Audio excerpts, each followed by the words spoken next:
What's going on, guys? Welcome back to the channel, and for today I wanted to share some gameplay with you guys using Star-Lord, a character that I virtually never use outside of the leadership role simply because his DPS is absolutely atrocious. And that's actually sad because if you take a look at his leadership, it's one of the best leaderships in the game. So most people would look at this and assume that DPS is not going to be a problem for the character. Well, that's actually the main problem for Star-Lord. Well, that's the main problem if you have this uniform, because if you don't have this uniform, he has literally no survivability. So how low did they really need to make Peter Quill's DPS in this game to justify this leadership? That's actually pretty freaking sad. But if you pick up this uniform, which actually bumps up his leadership from 45 to 50%, I've had this guy built for over 2 years and I've never even bothered to play him. And the only reason why I bought this uniform was just to bump up his leadership, just because I don't feel like playing with a character that has pitiful DPS and virtually cannot get anything done.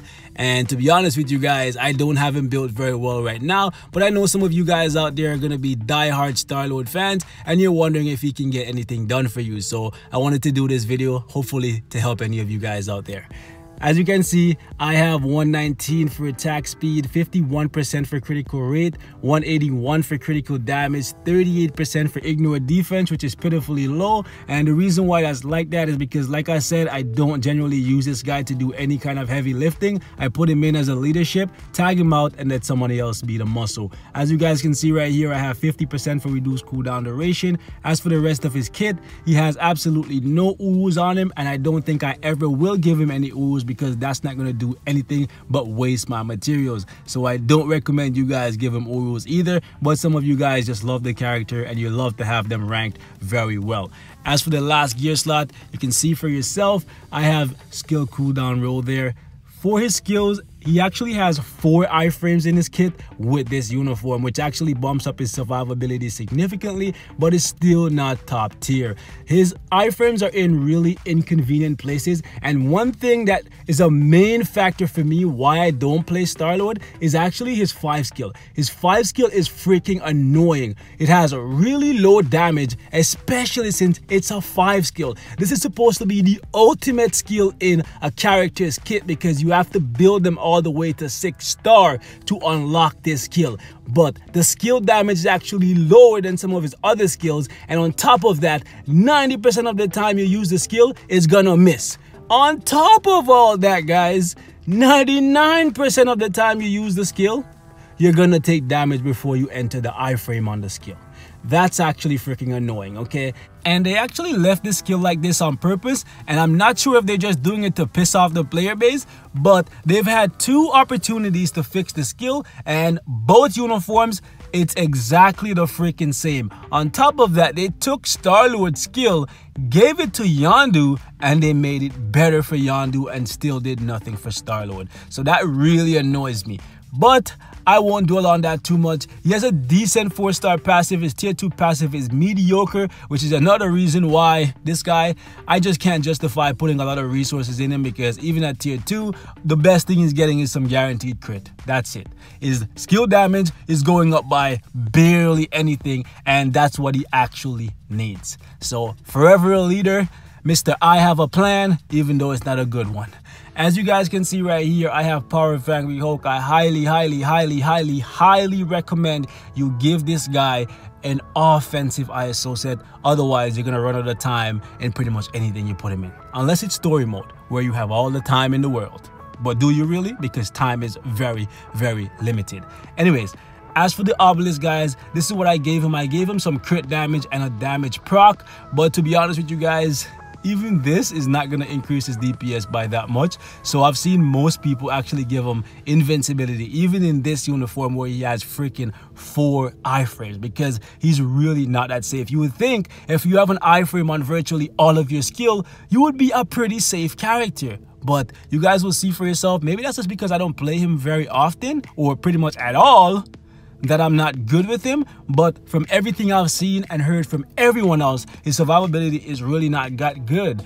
for someone that has freaking 4 iframes. Iframes on the 2, iframe on the 3, iframe on the 4, iframe on the 5. So yeah, lots of iframe in this guy's kit, but really pitiful DPS and still not that great of survivability. Uniform bonus for this is basically just a better leadership. They give him dodge of all things, which is just stupid to me. I'm not sure why they would even do that. But with that said, guys, let's actually jump into World Boss mode, and I'll show you guys how he performs against Scarlet Witch, one of the newer world bosses. Hopefully I can do a good job at showing you guys what Star-Lord is capable of, but it's really and truly not that much, guys. Where is this guy? At the bottom. We'll throw him in with just 2 characters that hopefully don't strike for him, and let's do it.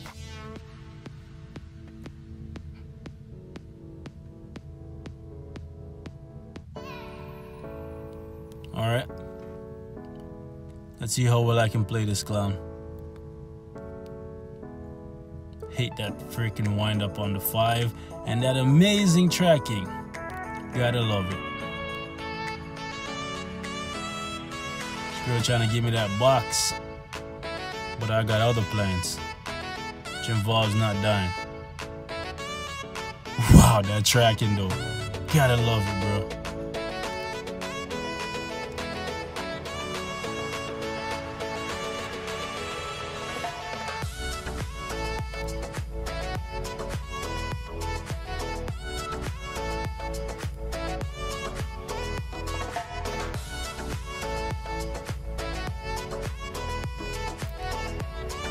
Miss me with all that.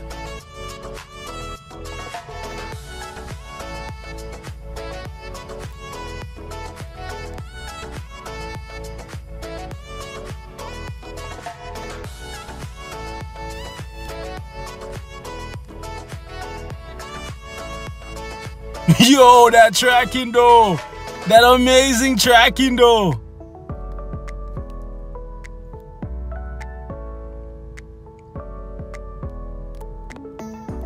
Whoa, what the hell is going on right now?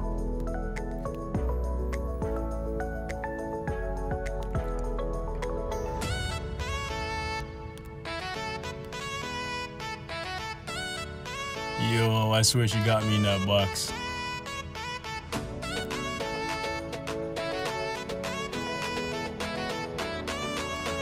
Girl trying to give me that box. And she's silent. Yo, wait, she can silence? Okay, hold up. Yeah, that amazing tracking, bro. That tracking though. Bro, go after her. It's bad enough that your skills suck and do virtually no damage, bro. What up, yo, this man's trying to straight piss me off right now. I can't with this guy. I can't with this clown. I can't. Like, it's virtually, like, impossible to play this clown. Bro. Like, attack who I'm trying to attack. Don't just run off screen. Yo, seriously? Shout out to anybody who plays this clown and enjoys playing him. Like, this guy is freaking annoying. The entire fight, I'm just trying to move the character myself. So I'm actually having to fight against him running off to fight clones. And it's bad enough that his skills do virtually no freaking damage. It's just that on top of all that, I have to deal with this idiot running off. Like, it's actually crazy, man. Shit. But I have a little bit more for you guys. Let's actually test this guy out a little bit in Shadowland, and I'll show you guys how he performs there as well. Maybe a little bit better for you guys on the eyes, because my rage right here, guys, my rage was building because of how annoying this guy is. And this is why I don't play this guy. Keep him in the leadership role, man. Like, shit.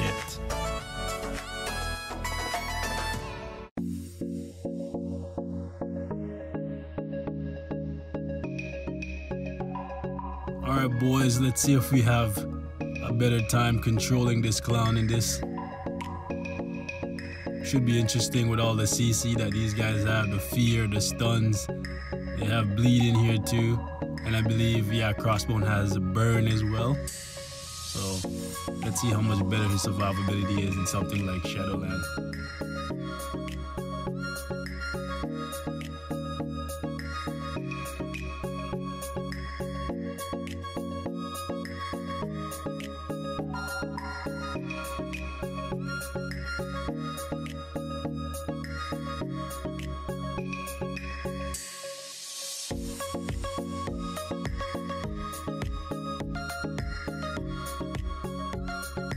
All right, so overall he's looking like he's pretty decent for a rumble.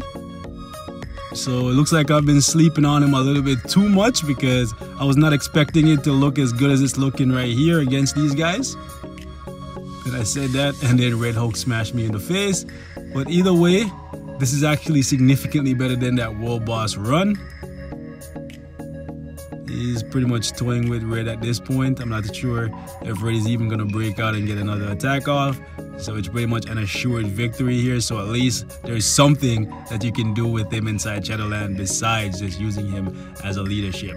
But that is all I have for this one, guys. Like always, thank you so much for watching. I know it was a little bit salty at the beginning of the video, but this guy was getting on my nerves with the tracking on his skills and him just running off to attack clones when I'm just trying to kill the boss. But it is what it is, man. That's all for this one.